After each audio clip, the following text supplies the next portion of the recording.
Massive news is currently going around for Cody Rhodes, so we'll get into that.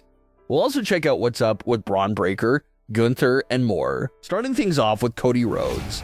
Strictly storyline-wise, the Night 1 main event was an absolute disaster with inconsistent storytelling that was all over the place. But from strictly a match point of view, it was a physical and hard-hitting matchup between Cody Rhodes and Randy Orton. Both men got busted open, and both men surely exited that match feeling a bit banged up. But the one that appeared to be hurt more was definitely Cody Rhodes. Cody suffered a legitimate orbital injury with a swollen shut eye from that match with Randy Orton. The eye injury was so bad that WWE already came out and said that Cody Rhodes is currently unable to compete and is not medically cleared. They did not provide any time frame for Cody's medical clearance. Cody Rhodes did appear on the Raw after WrestleMania, and the eye was open, but you can still see the intense amount of bruising that was left behind.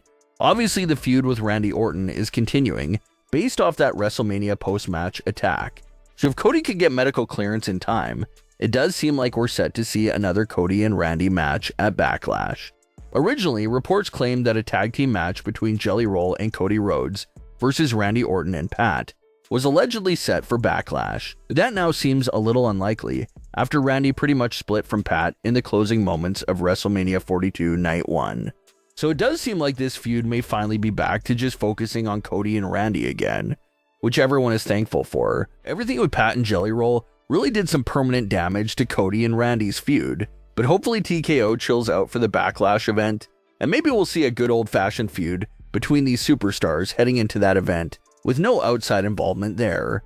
As far as what's coming up for Cody Rhodes besides Randy Orton, it does seem like they really shined a lot of light in recent weeks towards a potential future program with CM Punk. The Smackdown before WrestleMania went off air with Punk and Cody exchanging lots of love and admiration for each other. And then on the Raw after WrestleMania, we saw another interaction between Cody Rhodes and CM Punk. Punk noted that he's going to stay ready for the next world title opportunity, and he said that while staring directly at Cody's undisputed title, which Cody responded by telling Punk to just say when, and they'll go at it for his title.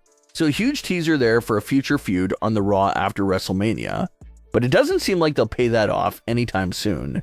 It seems like that's very far away from happening and was just meant to set up that feud for deep into the future. A lot of fans are looking at Cody versus Punk as a WrestleMania main event worthy matchup, so chances are that they do save that matchup for a big event like that, possibly for a stage like WrestleMania 43. Punk versus Cody is not a matchup you waste at a random premium live event. That is a WrestleMania quality matchup. So if Cody holds on to his title into early 2027 and Punk is still chasing gold, they very well could be on a collision course for next year's WrestleMania. The only thing fans hope does not happen there is a CM Punk heel turn on Cody Rhodes. Because if they go that direction, they would be repeating the same exact WrestleMania storyline for Cody Rhodes for 4 years in a row. And at that point, you're really dragging the entire narrative of Cody's friends and mentors betraying him. What could be a fresh new direction is if Cody is entering that match as a heel and Punk is in that anti-hero role. Now that's something fresh we haven't seen over the last 4 years. But if they go down the path of Punk betraying Cody Rhodes on the road to WrestleMania, it's just not exciting because we've seen that same exact situation play out every year since 2024. So that Punk feud is definitely for deep down the road. For now, Cody is focusing on Randy Orton, and knowing the company's current love for long feuds, it seems possible that the Cody versus Randy feud could even extend into the summer months. We'll have to wait and see on that. A storyline from late 2024, early 2025 is already being reused, and this is of course the Paul Heyman special favor storyline. When CM Punk agreed to team up with the original Bloodline for the 2024 War Games match, they put a lot of focus and emphasis on CM Punk only doing it in exchange for a special favor from Paul Heyman. So from that War Games match in November 2024 all the way until April 2025, they were reminding us every single week that Paul Heyman owed CM Punk this big special favor. It was really dragged out, and they made it seem like it was going to be this big, massive, game-changing favor. The favor ended up being Punk requesting for Paul Heyman to walk out with him for his WrestleMania 41 entrance. Well, just 1 year later, and this special favor storyline has been revived already, this time between Paul Heyman and Gunther. They have begun putting a lot of spotlight on the fact that Paul Heyman owes Gunther a favor due to how Gunther handled the Seth Rollins issue for him.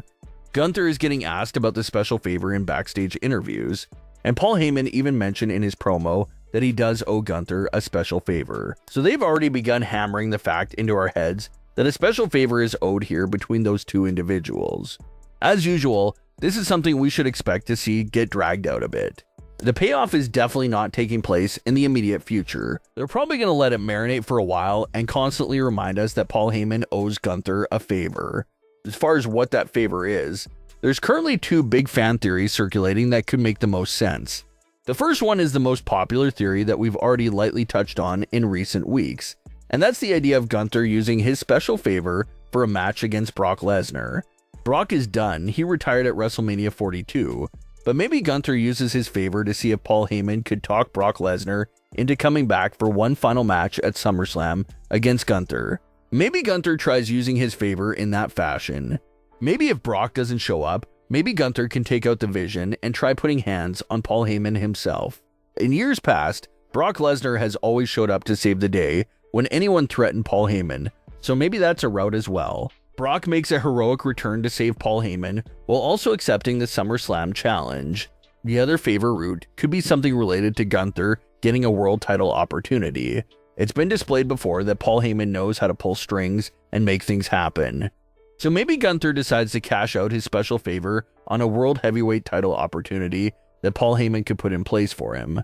That'll pay off the special favor, and it may even create some conflict within the Vision if Paul Heyman helps Gunther get a world title match before helping Bron Breakker get a world title match. That may definitely create some uneasy tension there if Heyman is helping an outsider before helping the Vision. So expect a whole lot more teasing of this special favor between Paul Heyman and Gunther. But when it comes to the payoff itself, we're maybe looking at summertime to be the reveal of whatever this favor turns out to be. As far as things go with Bron Breakker, he returned at WrestleMania 42 to attack Seth Rollins and play a role in costing Seth that match against Gunther. The original plan was for Seth and Bron to go at it at WrestleMania 42, but since they were cutting it close with Bron getting medical clearance in the final weeks before WrestleMania, they wanted a longer build-up for that match. So they scrapped Bron versus Seth and made Gunther Seth's opponent instead. And now they're officially kicking off the Seth versus Bron feud. This is what they were stalling for during the road to WrestleMania, but now that Bron is back, they can officially start this program. And it does seem like one of those programs they'll really stretch out. So chances are that Seth and Bron will be involved into each other's business into the summer months, and maybe even past that as well. It's definitely going to be a long program, and we should see a series of matchups between Seth Rollins and Bron Breakker, no doubt about it. But what are your thoughts on today's stories? Leave your comments below. Don't forget to subscribe with all notifications on, and leave a like if you enjoyed. Thanks for watching, guys.